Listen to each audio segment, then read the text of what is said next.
दिलं नाही यश आणलंय वढून साऱ्या संकटांशी असं लढून जिद्द होती म्हणून डावलंय करून बसणार नाही लाचार बनून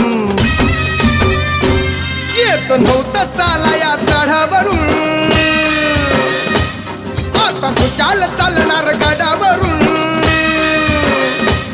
कुबड्यावाल्यांची नव्हती नुसतीच हुल कुबड्यावाल्यांची नव्हती नुसतीच हुल आम्ही ठरलोय आज सक्सेसफुल आम्ही ठरलोय आज सक्सेसफुल